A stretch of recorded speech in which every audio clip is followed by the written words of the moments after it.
Hi నమస్తే friends, నేను మీ reporter Rakesh Talluri. ప్రస్తుతం ఆంధ్ర రాష్ట్రంలో హిడ్మా ఎన్కౌంటర్ కోసమే ఎక్కువగా చర్చలు జరుగుతాయి. ఎక్కడ పడితే అక్కడ యూట్యూబ్స్లో కానీ సోషల్ మీడియాలో కానీ.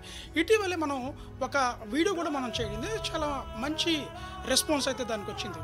అయితే ఇప్పుడు ఇక్కడ మనం చెప్పుకోవాల్సింది ఏంటంటే, ఒక్క ఆంధ్ర రాష్ట్రంలోనే కాదు, హిడ్మా కోసం యావత్తు స్టేట్ మొత్తం కూడా ఢిల్లీలో కూడా నిన్న స్టూడెంట్స్ కూడా ధర్నా చేశారు. హిడ్మా చేసిన తప్పేంటి అని చెప్పి.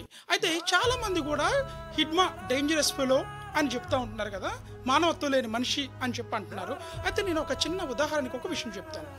అయితే గతంలో మీ అందరికీ తెలుసు, ఛత్తీస్గఢ్లోని నక్సల్స్కి సిఆర్పికి మధ్యలో పెద్ద వార్ అనేది జరిగిందని చెప్పొచ్చు. అందులో భాగంగా కొంతమంది సిఆర్పి జవాన్లు అయితే చనిపోవడం జరిగింది.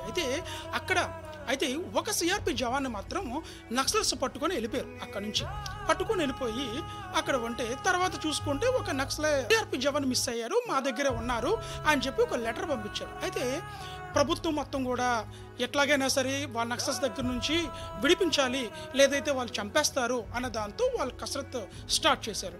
అయితే ఎవరైతే అక్కడ ఉన్న జవాన్ ఉన్నారో ఆ జవాన్ వాళ్ళ చిన్న పిల్ల, వాళ్ళ కూతురు మాట 5 years ఉంటుంది సుమారు. అయితే ఆ అమ్మాయి ఒక లెటర్ రాసింది, అంకుల్ మీకు గవర్నమెంట్కి మాత్రమే గొడవ ఉంది, మా నాన్న గవర్నమెంట్లో భాగంగా అందులో పనిచేస్తున్నారు, దయచేసి మీరు గవర్నమెంట్ చూసుకోండి, మా నాన్న ఏమీ చేయొద్దు, మీకు దండం పెడతా, మా నాన్న నాకు కావాలి, మా నాన్న అంటే నాకు చాలా ఇష్టము అని ఆ 5 years చిన్న పాప మాట్లాడిన మాటకి హిడ్మా హృదయం కరిగి వెంటనే ఆ యొక్క ఛత్తీస్గఢ్ ప్రాంతాల్లోనే ఆ గ్రామంలోని ఒక ప్రజా దర్బార్ అనేది నిర్వహించి ఆ ప్రజా దర్బార్లోని ఆ యొక్క జవాన్ని తీసుకొచ్చి అక్కడ విడిచిపెట్టడం జరిగింది. అయితే ఆ లెటర్లో చెప్పారు, నువ్వు లెటర్ రాసావు కదా హిడ్మాకి, కాబట్టి హిడ్మా మీ డాడీని మీకు అప్పగించేస్తున్నారు అని చెప్పి. ఇప్పుడు చెప్పండి, హిడ్మాకి మానవత్వం లేదా? మరి చంపేయాలి కదా అంతమందికి.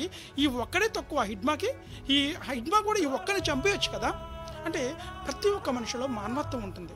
అక్కడ హిడ్మా సొంత వాటి కోసం ఫైట్ చేయాలి, గిరిజన ప్రజల కోసం ఫైట్ చేశాడు. గిరిజన ప్రజల కోసమే ఈరోజు హిడ్మా చనిపోయినా సరే రాష్ట్రాల నుంచి లక్షల మంది ఆయన అంత్యక్రియలకి పాల్గొన్నారు. Thank you friends, thank you so much.